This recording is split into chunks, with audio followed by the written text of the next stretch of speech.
Hello everyone, welcome to Victor's Knowledge. This is Chinu Sharma, and today we are going to take up demo lecture for the subject of environment ਤੇ ਇਹਦੇ ਅੰਦਰ ਆਪਾਂ ਜਿਹੜਾ PPSC cooperative society inspector ਤੇ ਨਾਇਬ ਤਹਿਸੀਲਦਾਰ exam ਦੇ ਲਈ already combined course ਚੱਲ ਰਿਹਾ ਹੈ ਸੋ ਉਹਦਾ environment subject ਦਾ ਅੱਜ ਫਰਸਟ ਲੈਕਚਰ ਡੈਮੋ ਲੈਕਚਰ ਦੀ ਫਾਰਮ ਦੇ ਵਿੱਚ ਡਿਸਕਸ ਕਰਾਂਗੇ ਤੇ ਅੱਜ ਦਾ ਆਪਣਾ ਟੌਪਿਕ ਹੈ ਡਿਜ਼ਰਟੀਫਿਕੇਸ਼ਨ ਤੇ ਨਾਲ ਹੀ ਆਪਾਂ ਕੁਝ ਇੰਪੋਰਟੈਂਟ ਟਰਮਸ ਐਂਡ ਕਨਸੈਪਟ ਦੇਖਾਂਗੇ ਆਲਸੋ ਲਾਸਟ ਵਿੱਚ ਆਪਾਂ ਜਿਵੇਂ ਮੈਂ ਹਰ ਲੈਕਚਰ ਤੋਂ ਬਾਅਦ ਜਿਹੜਾ ਪੇਡ ਕੋਰਸ ਕਰਵਾ ਰਹੀ ਹਾਂ ਨਾਲ ਦੀ ਨਾਲ ਸਬਜੈਕਟ ਵਾਈਜ਼ ਕਰੰਟ ਇਸ਼ੂਜ਼ ਵੀ ਕਵਰ ਕਰ ਰਹੀ ਹਾਂ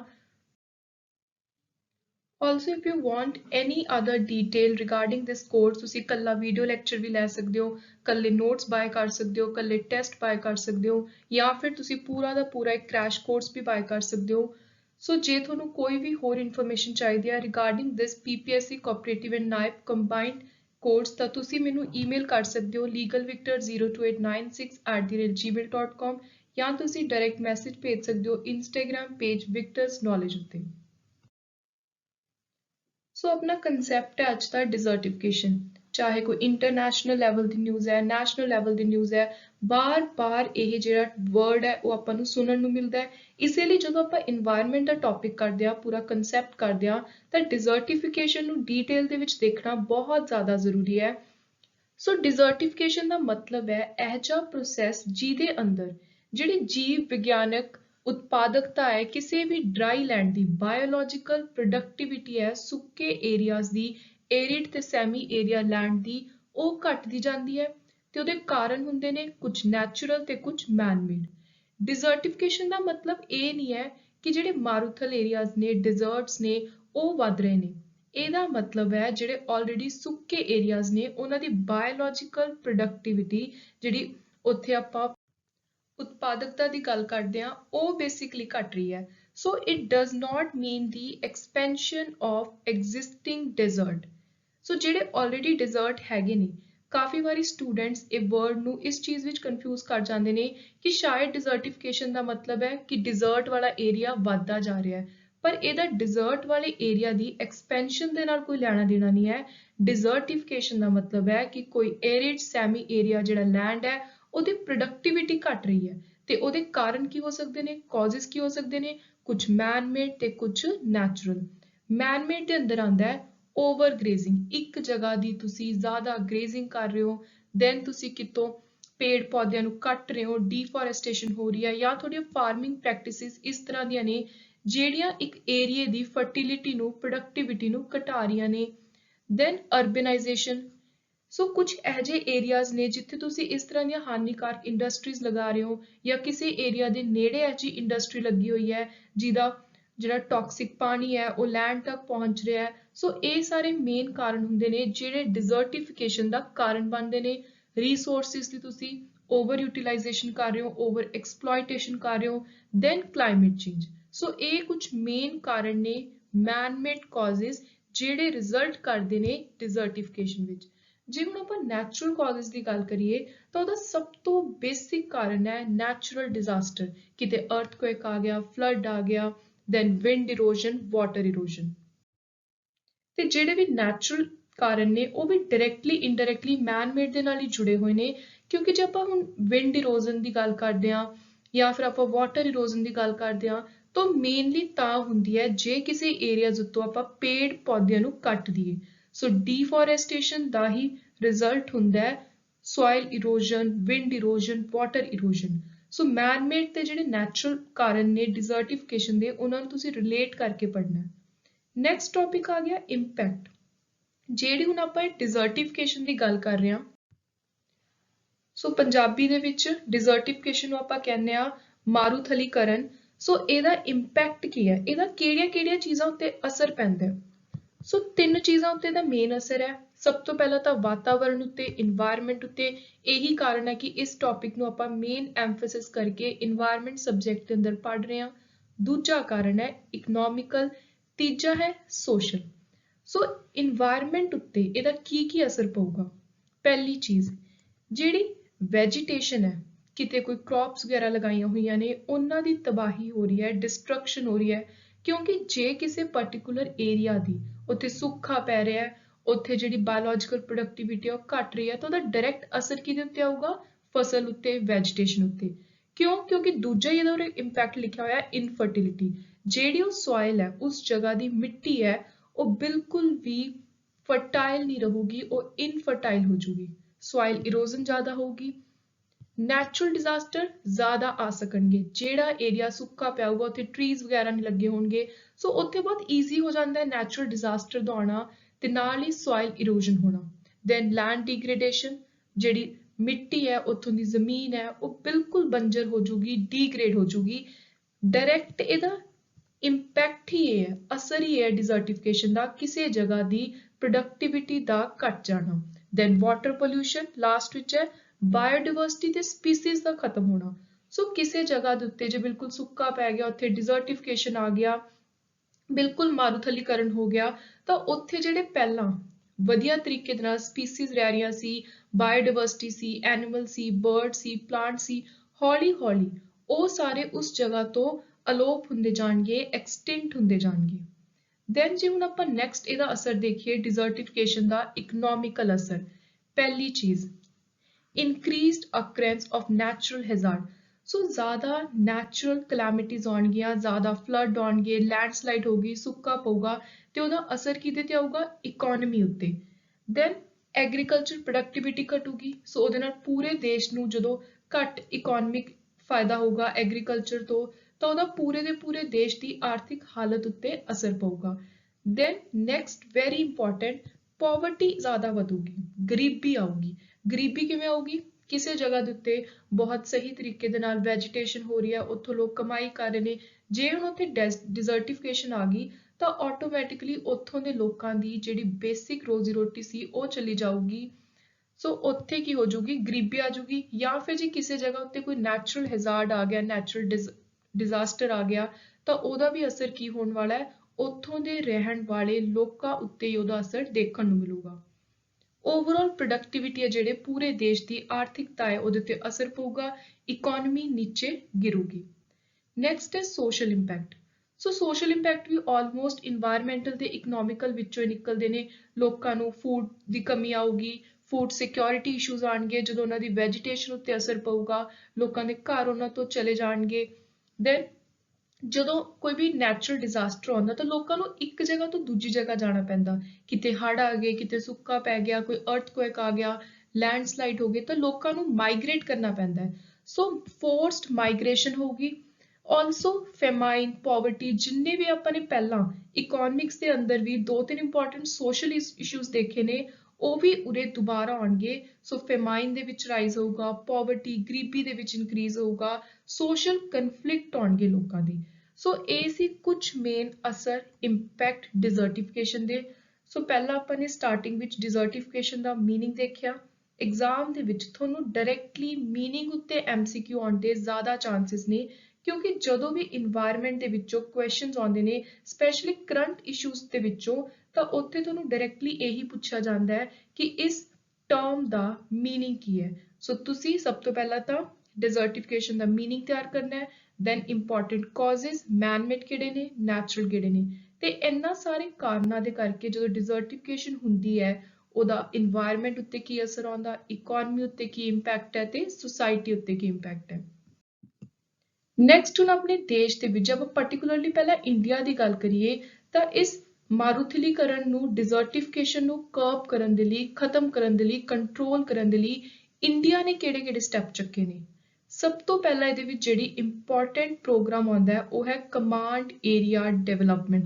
ਜਿਹੜੇ ਹੁਣ ਆਪਾਂ ਇਹ ਪ੍ਰੋਗਰਾਮ ਡਿਸਕਸ ਕਰਾਂਗੇ, ਮੈਂ ਆਲਰੇਡੀ ਇਹਨਾਂ ਦੇ ਸਿਰਫ ਜਿਹੜੇ ਐਗਜ਼ਾਮ ਪੁਆਇੰਟ ਆਫ ਵਿਊ ਤੋਂ ਇੰਪੋਰਟੈਂਟ ਫੀਚਰਸ ਨੇ ਉਹੀ ਕਵਰ ਕਰਵਾ ਰਹੀ ਹਾਂ, ਸੋ ਦੈਟ ਤੁਹਾਨੂੰ ਜ਼ਿਆਦਾ ਕੋਈ ਵੀ ਇਰਰੈਲੇਵੈਂਟ ਚੀਜ਼ ਨਾ ਯਾਦ ਕਰਨੀ ਪਵੇ। ਸੋ ਤੁਸੀਂ ਟਰਾਈ ਕਰੋ ਕਿ ਇਹਨਾਂ ਦੇ ਈਅਰਸ ਤੇ ਮੇਨ ਕੀ ਕਹਿ ਰਿਹਾ ਇਹ ਪ੍ਰੋਗਰਾਮ, ਏਮ ਕੀ ਹੈ, ਉਹ ਜ਼ਰੂਰ ਯਾਦ ਰੱਖੋ।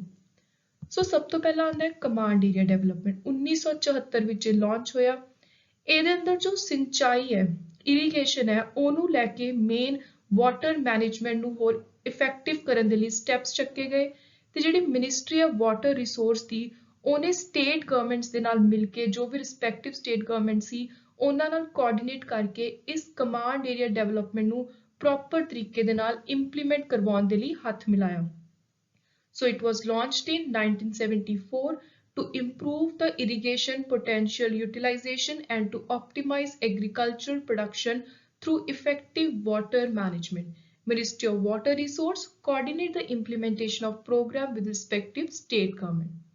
ਨੈਕਸਟ ਅਗੇਨ ਵੈਰੀ ਇੰਪੋਰਟੈਂਟ ਤੇ ਜਿਹੜੀਆਂ ਦੋ ਤਿੰਨ ਸਟਾਰਟਿੰਗ ਵਾਲੇ ਮੈਜਰਸ ਨੇ ਇਹ ਐਨਸੀਈਆਰਟੀ ਬੇਸਡ ਨੇ ਇਸ ਲਈ ਪੀਪੀਐਸਸੀ ਦੇ ਐਗਜ਼ਾਮਸ ਦੇ ਲਈ ਤੁਸੀਂ ਇਹਨਾਂ ਨੂੰ ਜ਼ਰੂਰ ਯਾਦ ਕਰਕੇ ਜਾਣਾ ਹੈ ਕਿਉਂਕਿ ਮੋਸਟਲੀ ਜਦੋਂ ਵੀ ਪੀਪੀਐਸਸੀ ਦੇ ਐਗਜ਼ਾਮ ਦੀ ਗੱਲ ਕਰਦੇ ਆ ਤੇ ਸਪੈਸ਼ਲੀ ਜਿਹੜੇ ਇਸ ਟਾਈਪ ਦੇ ਇੰਸਪੈਕਟਰ ਆਫੀਸਰ ਰੈਂਕ ਦੇ ਐਗਜ਼ਾਮ ਨੇ ਇਹਨਾਂ ਦੇ ਵਿੱਚ ਹਮੇਸ਼ਾ ਦੇਖਿਆ ਗਿਆ ਕਿ ਡਾਇਰੈਕਟਲੀ ਕੁਐਸਚਨ ਐਨਸੀਈਆਰਟੀਜ਼ ਦੇ ਵਿੱਚੋਂ ਚੱਕੇ ਜਾਂਦੇ ਨੇ ਸੋ ਤੁਸੀਂ ਇਸ ਸਕੀਮਸ ਨੂੰ ਚੰਗੀ ਤਰ੍ਹਾਂ ਯਾਦ ਕਰਨਾ ਹੈ ਦੂਜੀ ਹੈ ਇੰਟੀਗ੍ਰੇਟਿਡ ਵਾਟਰਸ਼ੈਡ ਮੈਨੇਜਮੈਂਟ ਪ੍ਰੋਗਰਾਮ ਲਾਂਚ ਹੋਈ 1989-90 ਦੇ ਵਿੱਚ ਤੇ ਇਸ ਪ੍ਰੋਗਰਾਮ ਦਾ ਮੇਨ ਮਕਸਦ ਸੀ ਕਿ ਜਿਹੜਾ এনवायरमेंट ਦਾ ਇਕੋਲੋਜੀਕਲ ਬੈਲੈਂਸ ਹੈ ਉਹਨੂੰ ਦੁਬਾਰਾ ਤੋਂ ਰੀਸਟੋਰ ਕੀਤਾ ਜਾਵੇ ਜਿਹੜੇ ਵੀ ਨੈਚੁਰਲ ਰਿਸੋਰਸਿਸ ਖਰਾਬ ਹੋ ਰਹੇ ਨੇ ਉਹਨਾਂ ਨੂੰ ਪ੍ਰੋਪਰ ਤਰੀਕੇ ਦੇ ਨਾਲ ਯੂਟਿਲਾਈਜ਼ ਕੀਤਾ ਜਾਵੇ ਨਾਲ ਹੀ ਰੂਰਲ EMPLOYMENT ਨੂੰ ਕ੍ਰੀਏਟ ਕਰੋ It was named as Haryali Guideline in 2003 2003 ਵਿੱਚ ਇਸੇ ਪ੍ਰੋਗਰਾਮ ਨੂੰ ਹਰਿਆਲੀ ਗਾਈਡਲਾਈਨਸ ਦਾ ਨਾਮ ਦਿੱਤਾ ਗਿਆ ਤੇ ਹੁਣ ਕਰੰਟਲੀ ਜਿਹੜਾ ਇਹ ਇੰਟੀਗ੍ਰੇਟਿਡ ਵਾਟਰਸ਼ੈਡ ਮੈਨੇਜਮੈਂਟ ਪ੍ਰੋਗਰਾਮ ਹੈ ਇਹਨੂੰ ਪ੍ਰਧਾਨ ਮੰਤਰੀ ਕ੍ਰਿਸ਼ੀ ਸਿੰਚਾਈ ਯੋਜਨਾ ਨੇ ਆਪਣੇ ਅੰਡਰ ਲੈ ਲਿਆ ਸਬਜ਼ਿਊਮ ਕਰ ਲਿਆ ਸੋ ਹੁਣ ਇਹਨੂੰ ਇਸੇ ਯੋਜਨਾ ਦੇ ਅੰਦਰ ਹੀ ਇੰਪਲੀਮੈਂਟ ਕਰਵਾਇਆ ਜਾਂਦਾ ਹੈ ਤੇ ਇਹਦੀ ਇੰਪਲੀਮੈਂਟੇਸ਼ਨ ਦੀ ਅਥਾਰਟੀ ਕਿਹੜੀ ਹੈ ਨੀਤੀ ਆਯੋਗ ਸੋ ਤੁਸੀਂ ਨੀਤੀ ਆਯੋਗ ਯਾਦ ਰੱਖਣਾ ਹੈ ਨੈਕਸਟ ਹੈ ਡੈਜ਼ਰਟ ਡਿਵੈਲਪਮੈਂਟ ਪ੍ਰੋਗਰਾਮ 1995 ਵਿੱਚ ਲਾਂਚ ਹੋਇਆ ਬੇਸਿਕਲੀ ਜਿਹੜੇ ਵੀ ਡੈਜ਼ਰਟ ਏਰੀਆਜ਼ ਨੇ ਜਿੱਥੇ ਨੈਚੁਰਲ ਰਿਸੋਰਸਿਸ ਵਗੈਰਾ ਨੂੰ ਦੁਬਾਰਾ ਤੋਂ ਸਹੀ ਕਰਨ ਦੀ ਜ਼ਰੂਰਤ ਹੈ ਉਹਨਾਂ ਦੀ ਰੀਜੂਵਿਨੇਸ਼ਨ ਦੀ ਰੀਸਟੋਰੇਸ਼ਨ ਦੀ ਲੋੜ ਹੈ ਉਹ ਸਾਰੇ ਏਰੀਆਜ਼ ਨੂੰ ਮੇਨ ਅਲੱਗ ਤੋਂ ਕੋਰ ਏਰੀਆਜ਼ ਦੇ ਅੰਦਰ ਟਾਰਗੇਟ ਕੀਤਾ ਗਿਆ ਅਲੱਗ ਤੋਂ ਉਹਨਾਂ ਦੀ ਕੈਟਾਗਰੀ ਤਿਆਰ ਕੀਤੀ ਗਈ ਤੇ ਨਾਲ ਹੀ ਜਿਹੜੇ ਏਰੀਆਜ਼ ਜ਼ਿਆਦਾ ਡਰਾਊਟ ਵਗੈਰਾ ਦੇ ਨਾਲ ਅਫੈਕਟਡ ਸੀ ਉਹਨਾਂ ਉੱਤੇ ਮੇਨ ਫੋਕਸ ਦਿੱਤਾ ਗਿਆ ਤੇ ਹੌਟ ਡੈਜ਼ਰਟ ਏਰੀਆਜ਼ ਨੇ ਰਾਜਸਥਾਨ ਗੁਜਰਾਤ ਹਰਿਆਣੇ ਦੇ ਤੇ ਕੁਝ ਜੰਮੂ ਕਸ਼ਮੀਰ ਤੇ ਹਿਮਾਚਲ ਦੇ ਉੱਥੇ ਇਸ ਸਕੀਮ ਨੂੰ ਲਾਂਚ ਕੀਤਾ ਗਿਆ ਤੇ ਇਸ ਸਕੀਮ ਨੂੰ ਇੰਪਲੀਮੈਂਟ ਕਰਵਾਉਣ ਦੇ ਲਈ ਲਾਗੂ ਕਰਵਾਉਣ ਦੇ ਲਈ ਜਿਹੜੀ ਮਿਨਿਸਟਰੀ ਹੈ that is Ministry of Rural Development next is India ਨੇ ਇੰਟਰਨੈਸ਼ਨਲ ਲੈਵਲ ਤੇ ਜੇ ਗੱਲ ਕਰੀਏ ਤਾਂ ਇੱਕ ਬਹੁਤ ਹੀ ਇੰਪੋਰਟੈਂਟ ਯੂਨਾਈਟਿਡ ਨੇਸ਼ਨ ਦੀ ਕਨਵੈਨਸ਼ਨ ਹੈ ਟੂ ਕੰਬੈਟ ਡਿਜ਼ਰਟੀਫਿਕੇਸ਼ਨ ਦੇ ਅਗੇਂਸਟ ਲੜਾਈ ਲੜਨ ਦੇ ਲਈ ਇਸ ਚੀਜ਼ ਨੂੰ ਖਤਮ ਕਰਨ ਦੇ ਲਈ ਘਟਾਉਣ ਦੇ ਲਈ ਇੰਡੀਆ ਨੇ ਯੂਨਾਈਟਿਡ ਨੇਸ਼ਨ ਦਾ ਇੱਕ ਅਗਰੀਮੈਂਟ ਸਾਈਨ ਕੀਤਾ ਸੀ 1994 ਵਿੱਚ ਤੇ ਉਹਨੂੰ ਰੈਟੀਫਾਈ ਕੀਤਾ 1996 ਵਿੱਚ Then next ਦੋ important projects ਨੇ soil conservation encashment of river valley project and flood prone river ਜਿਹੜੇ ਦੋਨੋਂ ਪ੍ਰੋਜੈਕਟਸ ਨੇ ਇਹਨਾਂ ਨੂੰ ਇਕੱਠੇ ਕਲੱਬ ਕੀਤਾ ਗਿਆ ਤੇ 2000 ਤੋਂ ਈਅਰ 2000 ਤੋਂ ਇਹਨਾਂ ਨੂੰ ਪ੍ਰੋਪਰ ਤਰੀਕੇ ਦੇ ਨਾਲ ਇੰਪਲੀਮੈਂਟ ਕਰਵਾਇਆ ਜਾ ਰਿਹਾ ਤੇ ਇਹਨਾਂ ਦੇ ਅੰਦਰ ਜਿਹੜੇ ਪ੍ਰੋਗਰਾਮ ਨੇ ਇਹਨਾਂ ਦੇ ਅੰਦਰ ਮੇਨ ਮਕਸਦ ਹੈ ਕਿ ਜੋ ਵੀ ਐਲਕਲੀ ਸੋਇਲ ਵਾਲੇ ਏਰੀਆਜ਼ ਨੇ ਉਹਨਾਂ ਦੀ ਪ੍ਰੋਪਰ ਫਿਜ਼ੀਕਲ ਕੰਡੀਸ਼ਨ ਤੇ ਪ੍ਰੋਡਕਟਿਵਿਟੀ ਨੂੰ ਰੀਸਟੋਰ ਕੀਤਾ ਜਾਵੇ ਇੰਪਰੂਵ ਕੀਤਾ ਜਾਵੇ ਸੋ ਦੈਟ ਜਿਹੜੇ ਵੀ ਇਸ ਤਰ੍ਹਾਂ ਦੇ ਐਲਕਲੀ ਸੋਇਲ ਵਾਲੇ ਏਰੀਆਜ਼ ਨੇ ਉੱਥੇ ਕ੍ਰੌਪਸ ਤੋਂ ਜ਼ਿਆਦਾ ਆਪਾਂ ਪ੍ਰੋਡਕਟਿਵਿਟੀ ਹਾਸਿਲ ਕਰ ਸਕੀਏ ਤੇ ਇਹਨੂੰ ਜਿਹੜੀ ਮਿਨਿਸਟਰੀ ਇੰਪਲੀਮੈਂਟ ਕਰਵਾ ਰਹੀ ਹੈ ਉਹ ਹੈ ministry of agriculture and farmers welfare next is national afforestation programme afforestation ਦਾ ਮਤਲਬ ਹੁੰਦਾ ਹੈ ਜ਼ਿਆਦਾ ਤੋਂ ਜ਼ਿਆਦਾ ਟਰੀਜ਼ ਲਗਾਓ ਡੀਫੋਰੈਸਟੇਸ਼ਨ ਦੀ ਆਪੋਜ਼ਿਟ ਚੀਜ਼ ਹੈ ਏਫੋਰੈਸਟੇਸ਼ਨ ਸੋ 2000 ਤੋਂ ਹੀ ਇਹ ਪ੍ਰੋਪਰ ਤਰੀਕੇ ਦੇ ਨਾਲ ਇੰਪਲੀਮੈਂਟ ਕਰਵਾਈ ਜਾ ਰਹੀ ਹੈ ਜਿੱਥੇ ਵੀ ਫੋਰੈਸਟ ਲੈਂਡ ਵਗੈਰਾ ਦੀ ਜ਼ਿਆਦਾ ਡੀਗ੍ਰੇਡੇਸ਼ਨ ਹੋ ਰਹੀ ਹੈ ਕੱਟ ਕੀਤੇ ਜਾ ਰਹੇ ਨੇ ਉਹ ਸਾਰੇ ਏਰੀਆਜ਼ ਨੂੰ ਮੇਨ ਟਾਰਗੇਟ ਕਰਕੇ ਉੱਥੇ ਏਫੋਰੈਸਟੇਸ਼ਨ ਨੂੰ ਪ੍ਰਮੋਟ ਕੀਤਾ ਜਾ ਰਿਹਾ ਹੈ ਤੇ ਇਹਦੇ ਲਈ ਇੰਪਲੀਮੈਂਟਿੰਗ ਮਿਨਿਸਟਰੀ ਹੈ environment forest and climate change Next is National Action Program to Combat Desertification. So United Nation वाली convention अलग है ते ये national level ते program अलग है ते ਇਹਨੂੰ prepare ਕੀਤਾ ਗਿਆ 2001 ਦੇ ਵਿੱਚ ਤੇ ਇਹਦੇ ਲਈ implementing ministry ਹੈ environment forest and climate change. Next scheme fodder and feed development scheme 2010 ਵਿੱਚ launch ਕੀਤੀ ਗਈ ਤੇ ਇਹਦੇ ਅੰਦਰ ਕਿਹਾ ਗਿਆ ਕਿ ਜਿਹੜੇ ਵੀ areas ਨੇ ਜਿੱਥੇ saline acidic ਜਾਂ heavy soil ਹੈ ਉੱਥੇ ਮੇਨਲੀ ਵੈਜੀਟੇਸ਼ਨ ਕਵਰ ਜੋ ਵੀ ਕ੍ਰੌਪਸ ਵਗੈਰਾ ਉਗਾਉਣ ਦੇ ਲਈ ਮੇਨ ਦਿੱਕਤਾਂ ਆਉਂਦੀਆਂ ਨੇ ਜਾਂ ਜਿਹੜੀ ਵੀ ਸੋਇਲ ਨੂੰ ਆਪਾਂ ਠੀਕ ਕਰ ਸਕਦੇ ਹਾਂ ਕਿਤੇ ਵੀ ਸੈਲਾਈਨ ਜਾਂ ਐਸਿਡਿਕ ਸੋਇਲ ਹੈ ਸੋ ਉਹਨੂੰ ਠੀਕ ਕਰਨ ਦੇ ਲਈ ਜ਼ਿਆਦਾ ਤੋਂ ਜ਼ਿਆਦਾ ਇਫੈਕਟਿਵ ਸਟੈਪ ਲਏ ਜਾਣ ਜਿਹੜੀ ਡੀਗ੍ਰੇਡਡ ਗ੍ਰਾਸਲੈਂਡ ਹੈ ਉਹਨੂੰ ਇੰਪਰੂਵ ਕੀਤਾ ਜਾਵੇ ਤੇ ਪ੍ਰੋਬਲਮੈਟਿਕ ਸੋਇਲ ਦੇ ਵੈਜੀਟੇਸ਼ਨ ਕਵਰ ਨੂੰ ਵੀ ਇੰਪਰੂਵ ਕਰਨ ਦੇ ਲਈ ਸਟੈਪਸ ਚੱਕੇ ਜਾਣ ਤੇ ਇਸ ਸਕੀਮ ਨੂੰ ਇੰਪਲੀਮੈਂਟ ਕਰਵਾ ਰਹੀ ਹੈ ministry of fishery animal husbandry and dairies. Next is National Mission on Green India, very important। ਸੋ ਜਿਹੜਾ ਇਹ ਮਿਸ਼ਨ ਹੈ ਇਹ ਜਿਹੜਾ ਕਲਾਈਮੇਟ ਚੇਂਜ ਨੂੰ ਲੈ ਕੇ ਇੱਕ ਨੈਸ਼ਨਲ ਐਕਸ਼ਨ ਪਲਾਨ ਹੈ ਉਹਦਾ ਹੀ ਹਿੱਸਾ ਹੈ ਤੇ ਇਹਨੂੰ ਅਪਰੂਵ ਕੀਤਾ ਸੀ 2014 ਦੇ ਅੰਦਰ ਤੇ ਇਹਦਾ ਮੇਨ ਮਕਸਦ ਸੀ ਕਿ ਜਿੱਥੇ ਵੀ ਇੰਡੀਆ ਦੇ ਅੰਦਰ ਫੋਰੈਸਟ ਏਰੀਆਜ਼ ਘਟ ਰਹੇ ਨੇ, ਫੋਰੈਸਟ ਨੂੰ ਕੱਟ ਕੀਤਾ ਜਾ ਰਿਹਾ ਹੈ, ਉਹਨੂੰ ਆਪਾਂ 10 ਸਾਲ ਦਾ ਟਾਰਗੇਟ ਲੈ ਕੇ 10 ਸਾਲ ਦੇ ਅੰਦਰ ਦੁਬਾਰਾ ਤੋਂ ਰੀਸਟੋਰ ਕਰੀਏ, ਪ੍ਰੋਟੈਕਟ ਕਰੀਏ ਤੇ ਇਹਦੇ ਲਈ ਇੰਪਲੀਮੈਂਟਿੰਗ ਅਥਾਰਟੀ ਹੈ ਮਿਨਿਸਟਰੀ ਹੈ environment forest and climate change. Next is desertification and land degradation atlas of India। ਇਹ already 2-3 ਐਗਜ਼ਾਮ ਦੇ ਵਿੱਚ ਡਾਇਰੈਕਟਲੀ ਆ ਚੁੱਕੀ ਹੈ ਕਿ ਇਹਨੂੰ ਰਿਲੀਜ਼ ਕਿਨੇ ਕੀਤਾ। ਸੋ ਇਸ ਐਟਲਸ ਨੂੰ ਰਿਲੀਜ਼ ਕੀਤਾ ਜਿਹਦੇ ਅੰਦਰ ਪ੍ਰੋਪਰ ਪਤਾ ਚੱਲਦਾ ਵੀ ਕਿਹੜੇ ਇੰਡੀਆ ਦੇ ਏਰੀਆ ਨੇ ਜਿਹੜੇ ਡਿਜ਼ਰਟੀਫਿਕੇਸ਼ਨ ਦੇ ਅੰਦਰ ਨੇ ਜਿੱਥੋਂ ਦੀ ਲੈਂਡ ਡੀਗ੍ਰੇਡ ਹੋ ਰਹੀ ਹੈ। ਸੋ ਇਸ ਐਟਲਸ ਨੂੰ ਲਾਂਚ ਕੀਤਾ, ਰਿਲੀਜ਼ ਕੀਤਾ 2016 ਵਿੱਚ ਈਸਰੋ ਨੇ। ਸੋ ਨੈਕਸਟ ਹੁਣ ਜੇ ਆਪਾਂ ਵਰਲਡ ਲੈਵਲ ਦੀ ਗੱਲ ਕਰੀਏ ਗਲੋਬਲ ਐਫਰਟਸ ਦੀ ਤਾਂ ਉੱਥੇ ਡਿਜ਼ਰਟੀਫਿਕੇਸ਼ਨ ਨੂੰ ਰੋਕਣ ਦੇ ਲਈ, ਮਾਰੂਥਲੀਕਰਨ ਨੂੰ ਰੋਕਣ ਦੇ ਲਈ ਜਿਹੜੇ ਇੰਪੋਰਟੈਂਟ ਸਟੈਪਸ ਲਏ ਗਏ ਆਪਾਂ ਉਹਨਾਂ ਨੂੰ ਵਨ ਬਾਏ ਵਨ ਡਿਸਕਸ ਕਰਾਂਗੇ ਤੇ ਇਹਦੇ ਵਿੱਚ ਮੈਂ ਤੁਹਾਨੂੰ ਦੱਸੂਗੀ ਕਿ ਐਗਜ਼ਾਮ ਦੇ ਲਈ ਤੁਸੀਂ ਮੇਨ ਫੋਕਸ ਕਿਹਦੇ ਉੱਤੇ ਕਰਨਾ ਹੈ। ਸੋ ਸਭ ਤੋਂ ਪਹਿਲਾਂ ਹੈ ਬੌਨ ਚੈਲੰਜ, ਬਹੁਤ ਵਾਰੀ ਨਿਊਜ਼ ਵਿੱਚ ਇਹ ਸੁਣਨ ਨੂੰ ਮਿਲਿਆ ਹੈ ਤੇ ਇਸ ਚੈਲੰਜ ਦਾ ਮਕਸਦ ਹੈ to bring 150 million hectare of worlds deforested and degraded land into restoration by 2020, 350 million hectare by 2030। Bonn challenge ਇੱਕ ਇਹੋ ਜਿਹਾ ਚੈਲੰਜ ਲਿਆ ਵਰਲਡ ਲੈਵਲ ਤੇ ਬਹੁਤ ਸਾਰੀਆਂ ਕੰਟਰੀਜ਼ ਨੇ ਮਿਲ ਕੇ ਕਿ ਪੂਰੀ ਦੁਨੀਆ ਵਿੱਚ, ਪੂਰੀ ਧਰਤੀ ਤੇ ਜਿੱਥੇ ਜਿੱਥੇ ਵੀ ਟਰੀਜ਼ ਕੱਟ ਕੀਤੇ ਗਏ ਨੇ, ਡੀਫੋਰੈਸਟੇਸ਼ਨ ਕੀਤੀ ਗਈ ਹੈ, ਲੈਂਡ ਦੀ ਡੀਗ੍ਰੇਡੇਸ਼ਨ ਹੋਈ ਹੈ, ਆਪਾਂ ਨੇ 2020 ਤੱਕ ਇੱਕ ਸ਼ਪਥ ਲੈਣੀ ਹੈ ਕਿ 150 ਮਿਲੀਅਨ ਹੈਕਟੇਅਰ ਦੇ ਉੱਤੇ ਆਪਾਂ ਦੁਬਾਰਾ ਤੋਂ ਟਰੀਜ਼ ਲਗਾਈਏ ਤੇ 2030 ਤੱਕ 350 ਮਿਲੀਅਨ ਹੈਕਟੇਅਰ ਤੱਕ। ਸੋ ਇਹ ਜਿਹੜੇ ਚੈਲੰਜ ਦੇ ਟਾਰਗੇਟਸ ਨੇ ਇਹਨਾਂ ਨੂੰ ਤੁਸੀਂ ਐਜ਼ ਇਟ ਇਜ਼ ਯਾਦ ਰੱਖਣਾ ਹੈ ਕਿ 2030 ਤੱਕ 350 ਮਿਲੀਅਨ ਹੈਕਟੇਅਰ ਦੇ ਉੱਤੇ ਆਪਾਂ ਨੇ ਦੁਬਾਰਾ ਤੋਂ ਏਫੋਰੈਸਟੇਸ਼ਨ ਲੈ ਕੇ ਆਉਣੀ ਹੈ। ਨੈਕਸਟ ਹੈ ਗੋਲ 15 ਆਫ ਸਸਟੇਨੇਬਲ ਡਿਵੈਲਪਮੈਂਟ ਗੋਲ 2030। ਸੋ ਜਿਹੜਾ ਇਹ ਗੋਲ ਹੈ ਇਹ ਡਿਕਲੇਅਰ ਕਰਦਾ ਹੈ ਕਿ ਆਪਣਾ ਇੱਕ ਕਰਤੱਵਯ ਬਣਦਾ ਹੈ, ਆਪਣੀ ਡਿਊਟੀ ਬਣਦੀ ਹੈ ਕਿ ਆਪਾਂ ਆਪਣੀ ਮਦਰ ਅਰਥ ਨੂੰ, ਪਲੈਨਟ ਨੂੰ ਕਿਸੇ ਵੀ ਤਰ੍ਹਾਂ ਦੀ ਡੀਗ੍ਰੇਡੇਸ਼ਨ ਤੋਂ ਰੋਕੀਏ ਤੇ ਉਹਦੇ ਲਈ ਆਪਾਂ ਇਫੈਕਟਿਵ ਕਦਮ ਚੱਕੀਏ। ਤੁਸੀਂ ਯਾਦ ਰੱਖਣਾ ਹੈ that ਪ੍ਰੀਵੈਂਸ਼ਨ ਤੇ ਡੀਗ੍ਰੇਡੇਸ਼ਨ ਨੂੰ ਰੋਕਣ ਦੇ ਲਈ, ਡਿਜ਼ਰਟੀਫਿਕੇਸ਼ਨ ਨੂੰ ਪ੍ਰੀਵੈਂਟ ਕਰਨ ਦੇ ਲਈ ਕਿਹੜਾ ਸਸਟੇਨੇਬਲ ਡਿਵੈਲਪਮੈਂਟ ਗੋਲ ਹੈ। ਸੋ that is goal 15। ਸੋ ਤੁਹਾਨੂੰ ਨੰਬਰ ਯਾਦ ਹੋਣਾ ਚਾਹੀਦਾ ਹੈ। ਨੈਕਸਟ ਹੈ ਜਿਹੜੇ ਆਪਾਂ ਪਹਿਲਾਂ ਡਿਸਕਸ ਕਰਕੇ ਹਟਿਆ United nation the convention to combat ਡਿਜ਼ਰਟੀਫਿਕੇਸ਼ਨ। India ਨੇ ਇਹਨੂੰ ਰੈਟੀਫਾਈ ਕੀਤਾ 1996 ਦੇ ਵਿੱਚ। 1994 ਵਿੱਚ ਇਹ convention I. This is sole legally binding international agreement linking environment and development to sustainable land management। ਸੋ ਇਹ ਕੱਲੀ ਇਹ ਜੀ ਇੰਟਰਨੈਸ਼ਨਲ ਲੈਵਲ ਦੀ ਕਨਵੈਨਸ਼ਨ ਹੈ ਜਿਹੜੀ ਪਾਰਟੀਜ਼ ਨੂੰ ਬਾਈਂਡ ਕਰਦੀ ਹੈ, ਲੀਗਲੀ ਬਾਈਂਡ ਕਰਦੀ ਹੈ। ਸੋ ਜਿਹੜੀ ਵੀ ਪਾਰਟੀ ਇਸ ਕਨਵੈਨਸ਼ਨ ਨੂੰ ਸਾਈਨ ਕਰ ਦੂਗੀ, ਜਿਹੜੀ ਵੀ ਕੰਟਰੀ, ਉਹਦੀ ਫਿਰ ਇੱਕ ਡਿਊਟੀ ਬਣ ਜਾਂਦੀ ਹੈ, ਲੀਗਲ ਡਿਊਟੀ, ਕਿ ਜੋ ਵੀ ਇਸ ਕਨਵੈਨਸ਼ਨ ਦੇ ਪ੍ਰਿੰਸੀਪਲ ਨੇ, ਟਾਰਗੇਟ ਨੇ, ਉਹਨੂੰ ਪੂਰੀ ਤਰ੍ਹਾਂ ਫੋਲੋ ਕਰਨਾ ਪੈਣਾ ਤੇ ਉਹਦੇ ਜਿਹੜੇ ਟਾਰਗੇਟਸ ਨੇ ਉਹਨਾਂ ਨੂੰ ਫੁੱਲਫਿਲ ਕਰਨ ਦੇ ਲਈ ਇਫੈਕਟਿਵ ਸਟੈਪਸ ਵੀ ਚੱਕਣੇ ਪੈਣੇ ਨੇ। Next is world day to combat desertification and drought, very important. So ਇਹ ਇੰਟਰਨੈਸ਼ਨਲ ਲੈਵਲ ਦਾ ਡੇ ਸੈਲੀਬ੍ਰੇਟ ਕੀਤਾ ਜਾਂਦਾ ਹੈ, ਓਬਜ਼ਰਵ ਕੀਤਾ ਜਾਂਦਾ ਹੈ 17 ਜੂਨ ਨੂੰ। Next is Great green wall.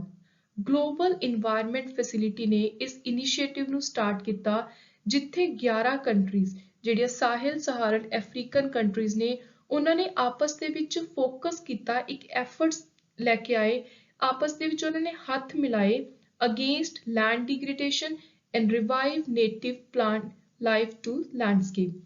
So basically ਇਹ Sahel Saharan African total 11 countries ਨੇ ਜਿਨ੍ਹਾਂ ਨੇ ਗ੍ਰੇਟ ਗ੍ਰੀਨ ਵਾਲ ਦਾ ਇਨੀਸ਼ੀਏਟਿਵ ਸਟਾਰਟ ਕੀਤਾ। ਇਹਦੇ ਅੰਦਰ ਉਹਨਾਂ ਨੇ ਇੱਕ ਸ਼ਪਥ ਲਈ ਕਿ ਆਪਾਂ ਨੇ ਲੈਂਡ ਡੀਗ੍ਰੇਡੇਸ਼ਨ ਦੇ ਅਗੇਂਸਟ ਫਾਈਟ ਕਰਨੀ ਹੈ ਤੇ ਜ਼ਿਆਦਾ ਤੋਂ ਜ਼ਿਆਦਾ ਆਪਾਂ ਨੇ ਪਲਾਂਟਸ ਲਗਾਉਣੇ ਨੇ ਤੇ ਆਪਣੀ ਜਿਹੜੀ ਮਦਰ ਅਰਥ ਹੈ, ਲੈਂਡ ਹੈ, ਇਹਨੂੰ ਦੁਬਾਰਾ ਤੋਂ ਰਿਵਾਈਵ ਕਰਨਾ ਹੈ, ਬਚਾ ਕੇ ਰੱਖਣਾ ਹੈ। ਸੋ ਹੁਣ ਆਪਾਂ ਡਿਸਕਸ ਕਰਾਂਗੇ ਇੰਪੋਰਟੈਂਟ ਟਰਮਸ ਐਂਡ ਕਨਸੈਪਟ ਤੇ ਜਿਹੜਾ ਆਲਰੇਡੀ ਪੇਡ ਕੋਰਸ ਚੱਲ ਰਿਹਾ ਹੈ ਉਹਦੇ ਅੰਦਰ ਮੈਂ ਡੇਲੀ ਬੇਸਿਸ ਉੱਤੇ ਇਨਵਾਇਰਨਮੈਂਟ ਨਾਲ ਰਿਲੇਟਡ ਇੱਕ ਤਾਂ ਕਰੰਟ ਇਸ਼ੂਜ਼ ਡਿਸਕਸ ਕਰੂੰਗੀ, ਨਾਲ ਆਪਾਂ ਰੋਜ਼ 6 ਤੋਂ 7 ਇੰਪੋਰਟੈਂਟ ਟਰਮਸ ਐਂਡ ਕਨਸੈਪਟ ਦੇਖਿਆ ਕਰਾਂਗੇ, ਕਿਉਂਕਿ ਇਨਵਾਇਰਨਮੈਂਟ ਦੇ ਲਈ ਜੇ ਤੁਸੀਂ ਪੂਰੀ ਤਰ੍ਹਾਂ ਇਨਵਾਇਰਨਮੈਂਟ ਦੇ 100% ਐਗਜ਼ਾਮ ਦੇ ਵਿੱਚ ਕੁਐਸਚਨ ਅਟੈਂਪਟ ਕਰਨਾ ਚਾਹੁੰਦੇ ਹੋ, ਸੋ ਤੁਹਾਨੂੰ ਇੰਪੋਰਟੈਂਟ ਟਰਮਸ ਦਾ ਮੀਨਿੰਗ ਪਤਾ ਹੋਣਾ ਚਾਹੀਦਾ ਹੈ। ਕਿਉਂਕਿ ਕਾਫੀ ਵਾਰੀ ਕੀ ਹੈ ਕਿ ਜਦੋਂ ਵੀ ਕਰੰਟ ਅਫੇਅਰਸ ਦੇ ਵਿੱਚੋਂ ਕੁਐਸਚਨ ਆਉਂਦੇ ਨੇ, ਸਪੈਸ਼ਲੀ ਇੰਟਰਨੈਸ਼ਨਲ ਲੈਵਲ ਦੇ ਕਰੰਟ ਅਫੇਅਰ ਚੋਂ, ਤਾਂ ਉੱਥੇ ਪੀਪੀਐਸਸੀ ਹਮੇਸ਼ਾ ਟਰਮਸ ਐਂਡ ਕਨਸੈਪਟ ਦੇ ਵਿੱਚੋਂ ਹੀ ਡਾਇਰੈਕਟ ਕੁਐਸਚਨ ਪਾਉਂਦਾ। ਸੋ ਆਪਾਂ ਨਾਲ ਹਰ ਲੈਕਚਰ ਦੇ ਨਾਲ ਟਰਮਸ ਤੇ ਕਨਸੈਪਟ ਅਲੱਗ ਤੋਂ ਪੂਰੇ ਦੇ ਪੂਰੇ ਕਵਰ ਕਰਾਂਗੇ। ਸੋ ਸਭ ਤੋਂ ਪਹਿਲੀ ਟਰਮ ਹੈ ਆਪਣੀ ਅੱਜ ਦੀ ਐਕਿਊਟ ਟੌਕਸਿਸਿਟੀ। ਇਹਦਾ ਮਤਲਬ ਹੈ ਕਿ ਕਿਸੇ ਵੀ ਸਬਸਟੈਂਸ ਦੀ ਇਹੋ ਜਿਹੀ ਸ਼ਮਤਾ, ਅਬਿਲਿਟੀ ਜਿਹਦੇ ਨਾਲ ਉਹ ਇਨਵਾਇਰਨਮੈਂਟ ਉੱਤੇ ਇਹੋ ਜਿਹਾ ਅਸਰ ਪਾਵੇ ਕਿ ਉਹ ਇੱਕ ਵਾਰੀ ਜਦੋਂ ਐਕਸਪੋਜ਼ ਹੋ ਜਾਂਦੀ ਹੈ, ਉਹ ਇੰਨੀ ਜ਼ਿਆਦਾ ਟੌਕਸਿਕ, ਪੋਇਜ਼ਨਸ, ਜ਼ਹਿਰੀਲੀ ਚੀਜ਼ ਹੈ ਕਿ ਉਹਦੇ ਸਿੰਗਲ ਐਕਸਪੋਜ਼ਰ ਦੇ ਨਾਲ ਹੀ ਬਹੁਤ ਹੀ ਜ਼ਿਆਦਾ ਹਾਨੀਕਾਰਕ ਪ੍ਰਭਾਵ ਪਵੇ, ਕਿਸੇ ਦੀ ਡੈਥ ਵੀ ਹੋ ਸਕਦੀ ਹੈ। ਸੋ ਕਿਸੇ ਵੀ ਸਬਸਟੈਂਸ ਦੀ ਇਹੋ ਜਿਹੀ ability to cause poisonous effect ਜਿਹਦੇ ਨਾਲ ਕਿਸੇ ਦੀ ਡੈਥ ਵੀ ਹੋ ਸਕਦੀ ਹੈ ਉਹਦੇ ਸਿੰਗਲ ਐਕਸਪੋਜ਼ਰ ਜਾਂ ਡੋਜ਼ ਤੋਂ ਬਾਅਦ ਹੀ, ਸੋ ਉਸ ਚੀਜ਼ ਨੂੰ ਕਿਹਾ ਜਾਂਦਾ ਹੈ ਕਿ ਉਹ ਐਕਿਊਟ ਟੌਕਸਿਸਿਟੀ ਵਾਲੀ ਚੀਜ਼ ਹੈ। Next is atmospheric inversion, temperature inversion, a relatively stable atmospheric condition in which cool air is trapped beneath a layer of warmer air. So atmospheric inversion ਇਹ ਜਿਹੀ ਸਿਚੁਏਸ਼ਨ ਹੈ, ਕੰਡੀਸ਼ਨ ਹੈ ਐਟਮੋਸਫੇਅਰ ਦੀ, ਜਿਹਦੇ ਅੰਦਰ ਇੱਕ ਬੈਲੈਂਸ ਬਣ ਜਾਂਦਾ। ਜਿਹੜੀ ਗਰਮ ਹਵਾ ਹੈ ਉਹ ਜਦੋਂ ਆਪਣੇ ਨੀਚੇ ਠੰਡੀ ਹਵਾ ਨੂੰ ਟਰੈਪ ਕਰ ਲੈਂਦੀ ਹੈ, ਜਕੜ ਕੇ ਰੱਖ ਲੈਂਦੀ ਹੈ, ਸੋ ਉਸ ਸਿਚੁਏਸ਼ਨ ਨੂੰ, ਕੰਡੀਸ਼ਨ ਨੂੰ ਕਿਹਾ ਜਾਂਦਾ ਹੈ ਕਿ ਇਹ ਕੰਡੀਸ਼ਨ ਥੋੜੀ ਸਟੇਬਲ ਹੈ, ਇਹ ਜ਼ਿਆਦਾ ਠੰਡ ਵਾਲੀ ਕੰਡੀਸ਼ਨ ਨਹੀਂ ਹੈ। ਕਿਉਂ? ਕਿਉਂਕਿ ਉੱਥੇ ਵਾਰਮ ਏਅਰ ਹੈ, ਆਪਣੇ ਅੰਦਰ ਕੂਲ ਏਅਰ ਨੂੰ ਟਰੈਪ ਕਰ ਲੈਂਦੀ ਹੈ। ਸੋ ਇਹਨੂੰ ਕਿਹਾ ਜਾਂਦਾ ਹੈ ਐਟਮੋਸਫੇਰਿਕ ਇਨਵਰਜ਼ਨ। ਤੇ ਵਾਤਾਵਰਣ ਨੂੰ ਲੈ ਕੇ ਇਹ ਰੈਲੇਟਿਵਲੀ ਸਟੇਬਲ ਕੰਡੀਸ਼ਨ ਹੁੰਦੀ ਹੈ ਜਦੋਂ ਵਾਰਮ ਏਅਰ ਆਪਣੇ ਅੰਦਰ ਕੂਲ ਏਅਰ ਨੂੰ ਲੈ ਲੈਂਦੀ ਹੈ। ਨੈਕਸਟ ਹੈ ਐਬਿਓਜੈਨੇਸਿਸ। ਜਦੋਂ ਆਪਾਂ ਬਾਇਓਲੋਜੀ ਦੀ ਐਵੋਲੂਸ਼ਨ ਦੀ ਥਿਊਰੀਜ਼ ਪੜ੍ਹਦੇ ਹਾਂ ਵੀ ਲਾਈਫ ਕਿਵੇਂ ਓਰੀਜਨ ਹੋਈ, ਸਟਾਰਟ ਕਿਵੇਂ ਹੋਈ, ਤਾਂ ਉੱਥੇ ਐਬਿਓਜੈਨੇਸਿਸ ਵਰਡ ਹੈ ਜਿਹੜਾ ਇਹ ਦੇਖਿਆ ਜਾਂਦਾ ਹੈ ਜਦੋਂ ਆਪਾਂ ਗੱਲ ਕਰਦੇ ਹਾਂ ਕਿ ਜਿੰਨੇ ਵੀ ਹਿਊਮਨ ਬੀਇੰਗਸ ਨੇ ਜਾਂ ਜੋ ਵੀ ਲਾਈਫ ਹੈ, ਪਲਾਂਟ ਹੈ, ਐਨੀਮਲ ਹੈ, ਜੋ ਵੀ ਸਟਾਰਟ ਹੋਏ, ਓਰੀਜਨੇਟ ਹੋਏ, ਜਿਨ੍ਹਾਂ ਨੇ ਅਰਥ ਉੱਤੇ ਆਪਣੀ ਲਾਈਫ ਨੂੰ ਸ਼ੁਰੂ ਕੀਤਾ, ਜਦੋਂ ਆਪਾਂ ਉਹਨਾਂ ਦਾ ਰਿਲੇਸ਼ਨ ਨਾਨ ਲਿਵਿੰਗ ਮੈਟਰ ਤੋਂ ਪੜ੍ਹਦੇ ਹਾਂ ਕਿ ਓਰੀਜਨ ਹੋਇਆ ਲਾਈਫ ਦਾ ਨੈਚੁਰਲ ਪ੍ਰੋਸੈਸ ਦੇ ਨਾਲ, ਜਿੱਥੇ ਲਾਈਫ ਕਿੱਥੋਂ ਆਈ, ਨਾਨ ਲਿਵਿੰਗ ਮੈਟਰ ਤੋਂ ਆਈ, ਸਿੰਪਲ ਆਰਗੈਨਿਕ ਕੰਪਾਊਂਡ ਤੋਂ ਆਈ। ਜਦੋਂ ਆਪਾਂ ਲਾਈਫ ਨੂੰ ਉਹਦਾ ਓਰੀਜਨ ਨਾਨ ਲਿਵਿੰਗ ਮੈਟਰ ਤੋਂ ਦੇਖਦੇ ਹਾਂ ਤਾਂ ਉਸ ਐਵੋਲੂਸ਼ਨਰੀ ਪ੍ਰੋਸੈਸ ਨੂੰ ਐਬਿਓਜੈਨੇਸਿਸ ਕਿਹਾ ਜਾਂਦਾ ਹੈ। ਸੋ ਇਹ ਤੁਸੀਂ ਯਾਦ ਰੱਖਣਾ ਹੈ, ਐਬਿਓਜੈਨੇਸਿਸ ਦਾ ਮਤਲਬ ਹੈ origin of life by natural process and that has arisen from non-living matter. Next ਹੈ ਔਟੇਕੋਲੋਜੀ। ਔਟੇਕੋਲੋਜੀ ਇਹ ਜਿਹੀ ਫੀਲਡ ਹੈ ਇਕੋਲੋਜੀ ਦੀ ਜਿਹੜੀ ਡੀਲ ਕਰਦੀ ਹੈ ਇੰਡੀਵਿਜੂਅਲ ਤੇ ਸਪੀਸੀਜ਼ ਦੀ ਪੜ੍ਹਾਈ ਨਾਲ। So this deals with the study of individual and species. Next is very important term, bioaccumulation. ਬਾਰ-ਬਾਰ ਆਪਾਂ ਇਹਨੂੰ ਕਰੰਟ ਅਫੇਅਰ ਵਿੱਚ ਵੀ ਪੜ੍ਹਦੇ ਹਾਂ। ਬਾਇਓਅਕੂਮੂਲੇਸ਼ਨ ਦਾ ਮਤਲਬ ਹੈ ਕਿਸੇ ਵੀ ਆਰਗੇਨਿਜ਼ਮ ਦੇ ਵਿੱਚ ਕੋਈ ਸਬਸਟੈਂਸ ਕਿੰਨੀ ਕੰਸੈਂਟ੍ਰੇਸ਼ਨ ਦੇ ਵਿੱਚ ਮਿਲ ਰਹੀ ਹੈ, ਉਹਦੀ ਰਿਟੈਂਸ਼ਨ ਦੀ ਕਿੰਨੀ ਕਪੈਸਿਟੀ ਹੈ। So retention and concentration percentage of a substance by an organism. Last ਹੈ bioassay. So bioassay ਵੀ ਬਹੁਤ ਵਾਰੀ ਨਿਊਜ਼ ਵਿੱਚ ਦੇਖਣ ਨੂੰ ਮਿਲਦਾ ਹੈ। ਸੋ ਇਹ ਇੱਕ ਇਹੋ ਜਿਹਾ ਟੈਸਟ ਹੈ ਜਿਹਦੇ ਨਾਲ ਆਪਾਂ ਨੂੰ ਇਹ ਪਤਾ ਲੱਗਦਾ ਵੀ ਕਿਸੇ ਲਿਵਿੰਗ ਆਰਗੇਨਿਜ਼ਮ ਦੇ ਵਿੱਚ ਕੋਈ ਕੈਮੀਕਲ ਕਿੰਨੀ ਮਾਤਰਾ ਦੇ ਵਿੱਚ ਹੈ ਤੇ ਉਹਦਾ ਅਸਰ ਕੀ ਹੋ ਰਿਹਾ ਹੈ, ਇਫੈਕਟ ਕੀ ਹੈ ਕਿਸੇ ਕੈਮੀਕਲ ਦਾ। ਸੋ ਅ ਟੈਸਟ ਵਿਚ determine the effect of a chemical on a living organism. So mostly ਜਦੋਂ ਵੀ ਕੋਈ ਸਾਇੰਟਿਸਟ ਵਗੈਰਾ ਕਿਸੇ ਤਰ੍ਹਾਂ ਦਾ ਐਕਸਪੈਰੀਮੈਂਟ ਕਰਦੇ ਨੇ ਤਾਂ ਜਦੋਂ ਕਿਸੇ ਲਿਵਿੰਗ ਆਰਗੇਨਿਜ਼ਮ ਦੇ ਵਿੱਚ ਕੋਈ ਕੈਮੀਕਲ ਇਨਸਰਟ ਕੀਤਾ ਜਾਂਦਾ ਹੈ ਤਾਂ ਉਹਦਾ ਅਸਰ ਦੇਖਣ ਦੇ ਲਈ ਜਿਹੜਾ ਟੈਸਟ ਕੀਤਾ ਜਾਂਦਾ ਹੈ ਉਹਦਾ ਨਾਮ ਹੈ ਬਾਇਓ ਅਸੈ। ਲਾਸਟ ਵਿੱਚ ਹੁਣ ਆਪਾਂ ਦੇਖਾਂਗੇ ਕੁਝ important current affair issues related to environment ਤੇ ਅੱਜ ਦਾ ਆਪਣਾ ਪਹਿਲਾ ਇੰਪੋਰਟੈਂਟ ਕਰੰਟ ਅਫੇਅਰ ਹੈ related to 15th COP Conference of Party on the Convention of Biological Diversity। So April September month ਦਾ ਇਹ ਬਹੁਤ ਹੀ ਜ਼ਿਆਦਾ ਇੰਪੋਰਟੈਂਟ ਕਰੰਟ ਅਫੇਅਰ ਰਿਹਾ ਹੈ related to environment. So recently 15ਵੀਂ ਮੀਟਿੰਗ ਹੋਈ ਸੀ COP ਦੀ to UN Convention of Biological Diversity ਤੇ ਵਰਚੁਅਲੀ ਆਨਲਾਈਨ ਹੋਈ ਸੀ ਕੋਵਿਡ ਦੇ ਕਾਰਨ ਕਨਮਿੰਗ ਚਾਈਨਾ ਦੇ ਵਿੱਚ। ਸੋ ਤੁਸੀਂ ਜਿੱਥੇ ਹੋਈ ਤੇ ਇਹਦੀ ਕਿੰਨਵਾਂ ਐਡੀਸ਼ਨ ਸੀ ਇਹ ਪਹਿਲਾਂ ਤਾਂ ਦੋ ਚੀਜ਼ਾਂ ਯਾਦ ਰੱਖ ਲਓ। Main objective Ki C COP15 the basically to develop and adopt a post 2020 global biodiversity framework with a to replace and update the strategic plan for biodiversity। So basically ਆਪਾਂ ਨੂੰ ਪਤਾ ਹੈ ਕੋਵਿਡ ਤੋਂ ਟਾਈਮ ਜਾਂ ਉਸ ਤੋਂ ਬਾਅਦ ਥੋੜਾ ਟਾਈਮ ਜਦੋਂ ਰਿਕਵਰ ਹੋ ਰਹੀਆਂ ਨੇ ਸਾਰੀਆਂ ਕੰਟਰੀਜ਼ ਤਾਂ ਪੂਰੇ ਇਨਵਾਇਰਨਮੈਂਟ ਨੂੰ ਲੈ ਕੇ ਬਾਇਓਲੋਜੀ ਨੂੰ ਲੈ ਕੇ ਕਾਫੀ ਜ਼ਿਆਦਾ ਜੋ ਵੀ ਸਟ੍ਰੈਟਜੀਜ਼ ਬਣਾਈਆਂ ਸੀ ਟਾਰਗੇਟ ਰੱਖੇ ਸੀ ਉਹ ਪੂਰੀ ਤਰ੍ਹਾਂ ਫੁੱਲਫਿਲ ਨਹੀਂ ਹੋ ਪਾਏ। ਸੋ ਇਸ ਮੀਟਿੰਗ ਨੇ ਕਿਹਾ ਕਿ ਹੁਣ ਆਪਾਂ ਨੂੰ ਜ਼ਰੂਰਤ ਹੈ ਕਿ ਇੱਕ ਦੁਬਾਰਾ ਤੋਂ ਸਟ੍ਰੈਟਜੀ ਤਿਆਰ ਕਰਨੀ ਜਿਹਦੇ ਨਾਲ ਆਪਾਂ ਬਾਇਓਡਾਇਵਰਸਿਟੀ ਨੂੰ ਕਿਵੇਂ ਆਪਾਂ ਨੇ ਬਚਾ ਕੇ ਰੱਖਣਾ ਹੈ ਉਹਦੇ ਲਈ ਦੁਬਾਰਾ ਤੋਂ ਇੱਕ ਅਪਡੇਟਡ ਸਟ੍ਰੈਟਜੀ ਲੈ ਕੇ ਆਉਣ ਦੀ ਪੋਸਟ 2020। ਸੋ ਜਿਹੜਾ ਇਹ ਡਿਸਕਸ਼ਨਸ ਹੋਈਆਂ ਉਹਦੇ ਅੰਦਰ ਇੱਕ ਫਰੇਮਵਰਕ ਬਾਰੇ ਗੱਲ ਹੋਈ ਕਿ ਹੁਣ ਆਪਾਂ ਕੀ ਕਰਨਾ ਹੈ ਆਉਣ ਵਾਲੇ ਸਾਲਾਂ ਦੇ ਵਿੱਚ ਆਪਾਂ ਨੇ ਇਨਵਾਇਰਨਮੈਂਟ ਨੂੰ ਪ੍ਰੋਟੈਕਟ ਕਰਨ ਦੇ ਲਈ ਕਿਹੜੇ-ਕਿਹੜੇ ਸਟੈਪਸ ਲੈਣੇ ਨੇ ਬਾਇਓਲੋਜੀਕਲ ਡਾਇਵਰਸਿਟੀ ਦੇ ਕਿਸ ਤਰ੍ਹਾਂ ਦੇ ਟਾਰਗੇਟਸ ਹੋਣਗੇ। So framework will include a set of global goals target indicator ਜਿਹੜੀਆਂ ਚੀਜ਼ਾਂ ਨੇ ਗੋਲ ਸੈੱਟ ਕੀਤੇ ਨੇ ਇਹ ਗਾਈਡ ਕਰਨਗੇ ਕਿ ਕਿਸ ਤਰੀਕੇ ਦੇ ਨਾਲ ਆਪਾਂ ਨੇ ਬਾਇਓਡਾਇਵਰਸਿਟੀ ਇਕੋਸਿਸਟਮ ਨੂੰ ਆਉਣ ਵਾਲੇ 10 ਸਾਲਾਂ ਦੇ ਵਿੱਚ ਕੰਜ਼ਰਵ ਕਰਨਾ ਹੈ ਪ੍ਰੋਟੈਕਟ ਕਰਕੇ ਰੱਖਣਾ ਹੈ। ਜਿਹੜਾ ਪਹਿਲਾ ਡਰਾਫਟ ਸੀ GBF ਦਾ ਉਹ ਰਿਲੀਜ਼ ਕੀਤਾ ਗਿਆ ਜੁਲਾਈ 2021 ਵਿੱਚ। ਇਹਦੇ ਅੰਦਰ 21 ਟਾਰਗੇਟ ਸੀ 2030 ਲਈ 4 ਗੋਲ ਸੀ ਜਿਨ੍ਹਾਂ ਨੂੰ ਅਚੀਵ ਕਰਨਾ ਹੈ 2050 ਤੱਕ। So goals to achieve humanity living in harmony with nature vision by 2015। So ਤੁਸੀਂ ਐਗਜ਼ਾਮ ਦੇ ਲਈ ਯਾਦ ਰੱਖਣਾ ਹੈ ਕਿ ਟੋਟਲ ਕਿੰਨੇ ਟਾਰਗੇਟਸ ਤੇ ਕਿਸ ਈਅਰ ਤੱਕ ਗੱਲ ਕੀਤੀ ਗਈ ਹੈ। Parties will reconvene in 2022 for further negotiation to come to a final agreement on post-2020 global biological framework। ਸੋ ਜਿਹੜਾ ਫਰੇਮਵਰਕ ਤਿਆਰ ਕੀਤਾ ਗਿਆ ਜਿਹਦੇ ਅੰਦਰ ਆਉਣ ਵਾਲੇ 10 ਸਾਲਾਂ ਦੇ ਲਈ ਕੀ ਟਾਰਗੇਟ ਰਹਿਣਗੇ ਕਿਵੇਂ ਆਪਾਂ ਨੇ ਬਚਾਉਣਾ ਆਪਣੇ ਬਾਇਓਡਾਇਵਰਸਿਟੀ ਨੂੰ ਇਕੋਸਿਸਟਮ ਨੂੰ ਇਹਦੇ ਬਾਰੇ ਇੱਕ ਦੁਬਾਰਾ ਮੀਟਿੰਗ ਹੋਊਗੀ ਜਿੱਥੇ ਫੇਰ ਸਾਰੀ ਪਾਰਟੀਆਂ ਦੀਆਂ ਗੱਲਾਂ ਸੁਣੀਆਂ ਜਾਣਗੀਆਂ ਤੇ ਬਾਅਦ ਵਿੱਚੋਂ ਇੱਕ ਫਾਈਨਲ ਅਗਰੀਮੈਂਟ ਤੇ ਪਹੁੰਚਿਆ ਜਾਊਗਾ ਤੇ ਜਿਹੜੀਆਂ ਪਾਰਟੀਆਂ ਨੇ ਉਹ ਬਾਕੀ ਦੀਆਂ ਨੈਗੋਸੀਏਸ਼ਨਸ 2022 ਵਿੱਚ ਕਰਨਗੀਆਂ। ਸੋ ਮੇਨ ਟਾਰਗੇਟਸ ਕੀ ਸੀ ਗਲੋਬਲ ਬਾਇਓਡਾਇਵਰਸਿਟੀ ਫਰੇਮਵਰਕ ਦੇ ਇਹ ਤੁਸੀਂ ਦੇਖ ਸਕਦੇ ਹੋ। Then Convention on Biological Diversity ਹੈ ਕੀ ਵੈਰੀ ਇੰਪੋਰਟੈਂਟ ਇਹ ਤੁਹਾਨੂੰ ਸਟੇਟਮੈਂਟ ਬੇਸਡ ਕੁਐਸਚਨ ਵਿੱਚ ਆਉਣ ਦੇ ਬਹੁਤ ਜ਼ਿਆਦਾ ਚਾਂਸਿਸ ਹੈ। ਇੱਕ ਇੰਟਰਨੈਸ਼ਨਲ ਲੈਵਲ ਦੀ ਮਲਟੀਲੇਟਰਲ ਟ੍ਰੀਟੀ ਹੈ ਜਿਹੜੀ 1992 ਵਿੱਚ ਓਪਨ ਕਰਤੀ ਸੀ ਸਾਈਨ ਕਰਨ ਦੇ ਲਈ। ਟੋਟਲ CBD ਦੇ ਅੰਦਰ 196 ਪਾਰਟੀਆਂ ਨੇ ਤੇ ਇੰਡੀਆ ਵੀ ਇਹਦੀ ਪਾਰਟੀ ਹੈ ਕਨਵੈਨਸ਼ਨ ਔਨ ਬਾਇਓਲੋਜੀਕਲ ਡਾਇਵਰਸਿਟੀ ਦੀ।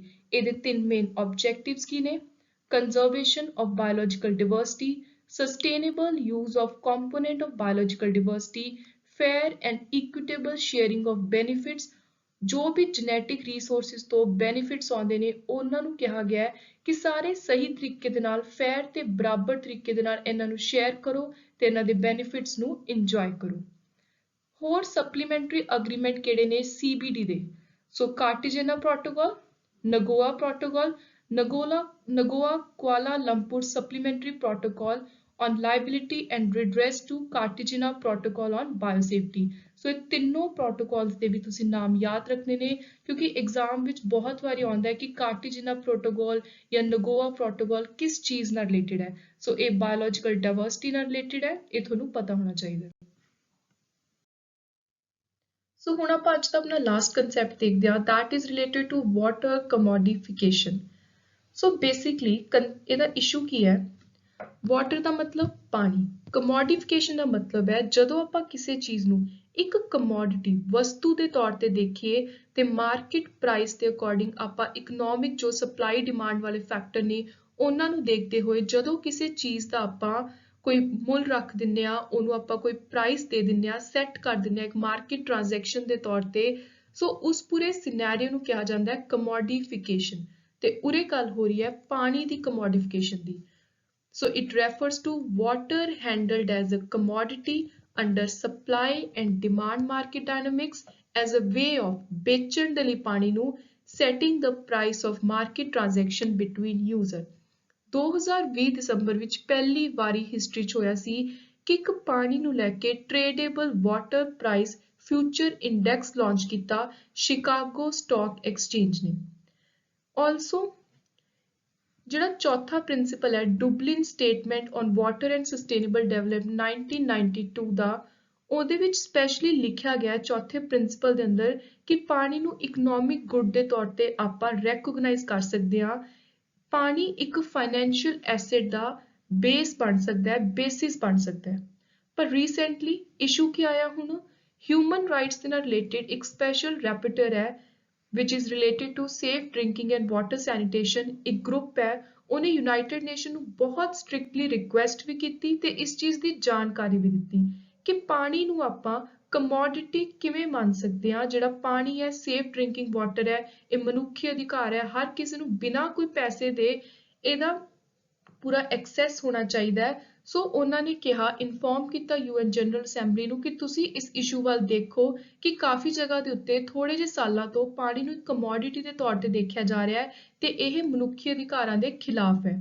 ਸੋ ਉਹਨਾਂ ਨੇ ਕਿਹਾ that water is not a commodity and financial asset to be exploited। ਸੋ ਹੁਣ ਜਿਹੜੀ ਯੂਐਨ ਜਨਰਲ ਅਸੈਂਬਲੀ ਹੈ ਉਹ ਸਪੈਸ਼ਲ ਧਿਆਨ ਦੇ ਕੇ ਇਸ ਚੀਜ਼ ਬਾਰੇ ਦੇਖ ਰਹੀ ਹੈ ਤੇ ਬਹੁਤ ਜਲਦੀ ਯੂਐਨ ਜਨਰਲ ਅਸੈਂਬਲੀ ਆਪਣੀ ਇੱਕ ਸਟੇਟਮੈਂਟ ਰਿਲੀਜ਼ ਕਰੂਗੀ ਜਿਹਦੇ ਵਿੱਚ ਉਹ ਦੱਸੂਗੀ ਕਿ ਪਾਣੀ ਨੂੰ ਆਪਾਂ ਕਮੋਡਿਟੀ ਦੇ ਤੌਰ ਤੇ ਦੇਖ ਸਕਦੇ ਹਾਂ ਜਾਂ ਫਿਰ ਨਹੀਂ। So this was all about our today's demo lecture on environment. Please do like, share and comment and subscribe to my channel. Thank you and good luck.